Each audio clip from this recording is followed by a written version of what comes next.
Introducing YouTube memberships, a fun way to support the channel while getting some exclusive perks. Click the join button to become a member now and get benefits like badges next to your name on videos, behind-the-scenes photos, advantages during the live trivia game, discounts on merchandise, private one-on-one video chats, the ability to request future video topics, and exclusive 8 to 10 minute videos on the history of the NFL. And now, on with our feature presentation. October 5th, 2023. It's week 5 of the NFL season. As we start a brand new week, we've got an NFC battle on our hands between the winless Chicago Bears and the Washington Commanders, under the lights at FedEx Field on Thursday Night Football. For the purposes of our story, for the team that's the centerpiece, the Washington Commanders, this is an absolutely massive game. The Commanders enter this one at 500, and with the way the NFC East is shaping up, with Philadelphia and Dallas taking command through the first quarter, the Commanders need to win this one to have any shot at keeping pace. Washington has dropped 2 straight games, so a win here against the worst team in football would be huge to get some momentum back. Plus, you figure that you need to go 10-7 to make the playoffs. Right now, you've already got 2 losses, and you still have to play Dallas twice, Philadelphia again, and San Francisco and Miami. So you don't really have a whole lot of room for error. Even though it's early on, these are the kinds of games on paper that you have to win if you want to have a legitimate shot at making it to the playoffs. As for how it worked out, well, it wasn't great. Turns out, Chicago's offense without Chase Claypool might actually not be terrible, as the connection between Justin Fields and DJ Moore looks unstoppable. In a shocking result, the Bears lead the Commanders 20-3 with a few minutes left in the first half, having scored on every possession. And things do not get any better when on the very next play following a Bears field goal, Sam Howell throws a bad interception over the middle of the field to Greg Stroman. Alright, so if you're Washington here, you need to find a way to get the ball back and cut into the deficit, especially since Chicago is likely ending this drive with points of their own thanks to the good field position. On 2nd and 6, Justin Fields scrambles down to Washington's 4-yard line, not only picking up 9 yards, but smartly sliding to stay in bounds and keep the clock running. Alright, now if you're Washington, you really need to call a timeout here. There's a minute left. You know the Bears are going to run out the clock because time is not really an issue at the 4-yard line with a minute left. And if you call a timeout, you at least give yourself a chance with plenty of time left to get the ball back and try and score and answer whatever Chicago winds up doing here. You really need to, guys? Ron Rivera? You there? Hello? Why is the clock running? Why is the clock still running? Riverboat Ron, did you leave your timeouts on the dock? Why are you not calling a timeout? Fields again, over the middle, caught, connect, touchdown. Well, that's good. Now you've only got 24 seconds left to try and do anything and score. I'm sure you definitely won't regret that and have time run out on you as a result, because you gave yourself no time to run any plays. The half barring a defensive foul. Well, that'll pick up some meaning this year. Welcome to Dumb Decisions. Before I break down what happened here, this whole series is about taking an in-depth look at decisions made during games that were clearly awful from the start. This isn't something to look bad in hindsight. Rather, this is something to look awful almost immediately. These are moves where your gut instinct tells you right away that there is no way this can possibly work. And sure enough, your gut instinct was smarter than that of an NFL head coach. And for this one, we're taking a look at the mind of Washington Commanders head coach Ron Rivera. Rivera is on, quite possibly, the hottest seat in football. And over the past year or so, he has shown that he is no way whatsoever qualified to be a head coach. For a man named Riverboat Ron, he might be the most conservative coach in football, and that's not a good thing. He should have probably been canned last year after his comments about how he didn't know that his team could be eliminated from the playoffs with a loss, because it showed his severe lack of awareness. And man, he's having quite the week. He was criticized quite harshly, and rightfully so, for not going for 2 a few days ago when given the chance to win the game in regulation against the Philadelphia Eagles, with Philly's defense completely gassed, and with his offense having all the momentum. And now, we have this atrocity of a game. There was the controversial decision to kick a field goal on 4th and 2 in the second half in the red zone to cut a 2-possession game into a 2-possession game. There was the decision to leave Sam Howell, the league's most sacked quarterback, in the game down 40-20 with under 2 minutes left and no timeouts, even though nothing good could possibly come from that situation. Seriously, there is nothing good that could have come from that. You're just setting Howell up for potential injury. And then, there was whatever the heck this clock management was at the end of the first half, because it was absolutely terrible and indefensible. So with that being said, let's take a look at why not calling a timeout at the end of the first half when you had 3 of them, and instead letting the clock run all the way down, is a horrible idea. At the end of the day, you're down 17 points. You're down by 3 scores. The only way whatsoever that you have a chance at winning this game, obviously, is if you get some points and make up some possessions. So let's look at the risk and reward of calling a timeout at the end of the first half to try and get the ball back, versus the risk and reward of the alternative, which is what Ron Rivera foolishly did by just being asleep at the wheel. Let's say you call a timeout after field scrambles and gets down to the 4-yard line. So you're calling a timeout with a minute left and the Bears having a new set of downs. If Chicago scores a touchdown on the very next play, okay, that obviously stinks, and you're down 27-3. But you're getting the ball back with roughly 50 seconds left and 2 timeouts. You have plenty of time, assuming it's a touchback that gets you starting the drive at the 25-yard line, to get 30 yards, and set up a possible field goal attempt for Joey Sly. You have about 7 plays and 2 timeouts to get yourself the necessary distance, to at the very least, cut it to a 21-point game, and not have to rely on any 2-point conversions to possibly tie it up in the second half. Now obviously, there are 2 concerns if you do get the ball back with that much time, and both of these concerns revolve around giving it back to Chicago. However, both of these concerns are absolutely ridiculous, and should not be crossing your mind in a 24-point game. The first concern is that you turn the ball over, and now, Chicago has great field position and it's time to do something. Why is that an insane concern? Well, because you're clearly trying to push the ball down the field, and you're not worried about that, seeing as in actuality, Rivera had no problem calling plays to try and move the ball. It would be one thing if Rivera just wanted to go into the half down and regroup. I would hate it, but at least there's some logic there. But Rivera's strategy in actuality made no sense. You wanted to push the ball down the field and score so you could cut into the deficit, but you gave yourself as little time as possible to do so when you didn't have to.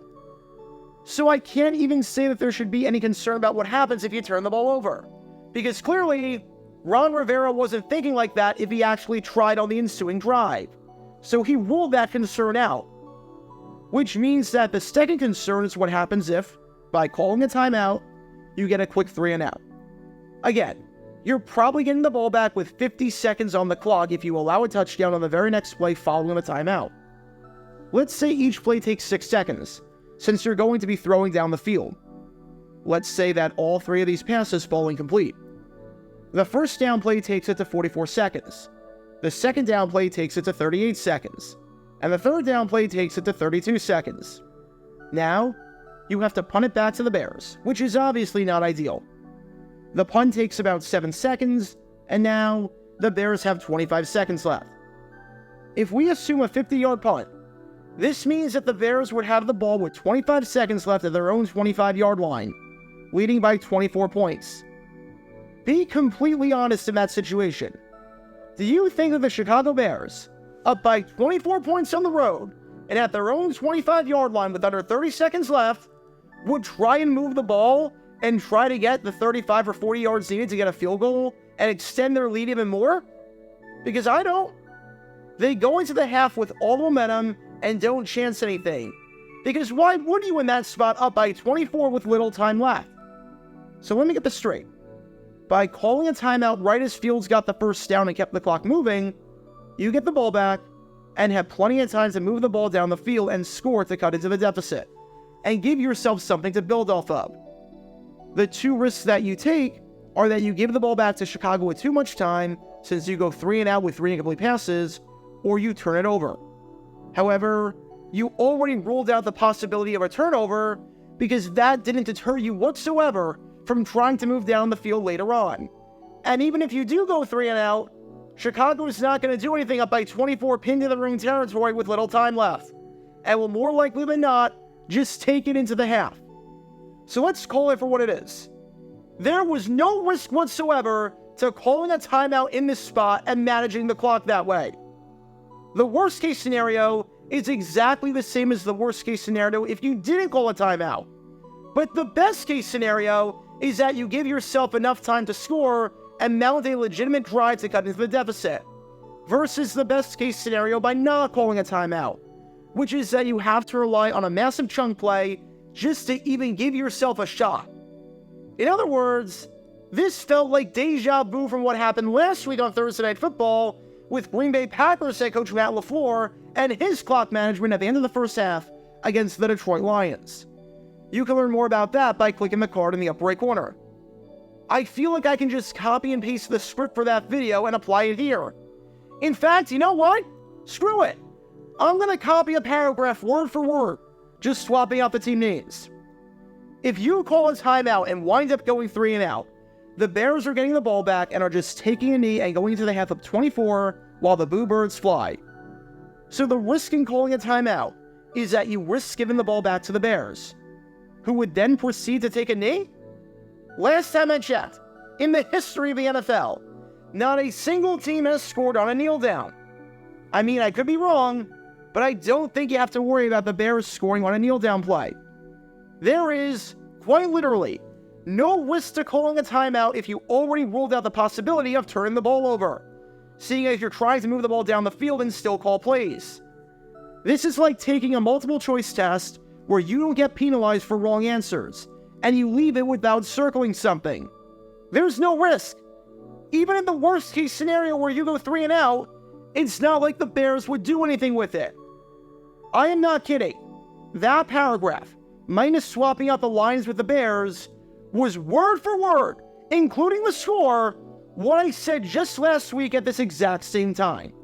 Take a listen. If you call a timeout on first down, and you wind up going 3 and out, the Lions are getting the ball back and are just taking a knee and going into the half up 24 while the Boo Birds fly.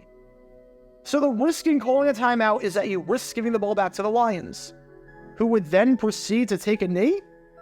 Last time I checked, in the history of the NFL, and I could be wrong here, but not a single team has scored on a kneel down. Again, I could be wrong, but I don't think you have to worry about the Lions scoring on a kneel down play. There is quite literally no risk to calling a timeout if you've already ruled out the risk of possibly turning the ball over, seeing as you're trying to move the ball down the field anyways and still call plays. This is like taking a multiple choice test where you don't get penalized for wrong answers, and you leave it without circling something. There is no risk. Even if the worst case scenario where you go 3 and out, it's not like the Lions would do anything with it. He copied my whole f***ing flow! Word for word, bar for bar! And yet, Ron Rivera saw that video and actually took inspiration from Matt LaFleur to do that. I genuinely don't believe it. I'm really trying this here, guys, but these coaches are absolutely brain dead when it comes to clock management. Ron Rivera tried to score at the end of the first half, because of course he did, because you're down 24 and you need points, and yet gave his team an inopportune chance to score when he did not have to. He was trying to play both sides of trying to score while being mindful of the fact that if it doesn't work out, Chicago is getting the ball back, even though he didn't really have to worry about that. And shocker, much like his entire career as the Commanders head coach, or the football team head coach, or however many name changes he's gone through at this rate, it failed miserably. The game between the two teams behind me right here may be the final nail in the coffin for Ron Rivera's tenure as head coach of the Commanders. I'm not saying it's fire now, although there is a chance by the time you're watching this video that Jack Del Rio is no longer the defensive coordinator of the Commanders, because that defense is just terrible. But I don't see how Ron Rivera comes off of this flaming hot seat of his barring a complete miracle. This is a man that just doesn't have the awareness necessary to be a head coach at this level. This is also a man that hasn't had a winning record since 2017. And with decisions like this, you can see why. Riverboat Ron may be called that, but this riverboat is sinking, and it's sinking quickly. So what do we learn from all of this? Honestly, did we learn anything? Seeing as the same exact thing happened last week at the end of the first half on Thursday Night Football, and nothing changed? But if I must repeat myself, if you need to score before the half, and you have timeouts, then use them. Especially if there is a 0% chance that the other team would even do anything if you gave the ball back to them. And especially if you already ruled out the possibility of turning it over and that risk associated with it. If you're trying to score, then to manage the entire sequence like you're just trying to go into the half and run the clock all the way down makes no sense. And if you leave the half with 2 timeouts in your back pocket, in a situation like that, where the clock runs down on you and hits triple zeros, then that is inexcusable. And not only do your clock management skills need to be seriously evaluated, but so does your employment status as a head coach in this league. Period. Because when all of these elements are in play, you can't exactly be surprised when this play backfires. Talk about a dumb decision. Get your official Jaguar Gear 9 merchandise by going to jj9shop.com, and be sure to like and subscribe, as it really helps the channel out a lot. Join me every Wednesday night where we'll play NFL Trivia for cash prizes at 9 p.m. Eastern over on Twitch.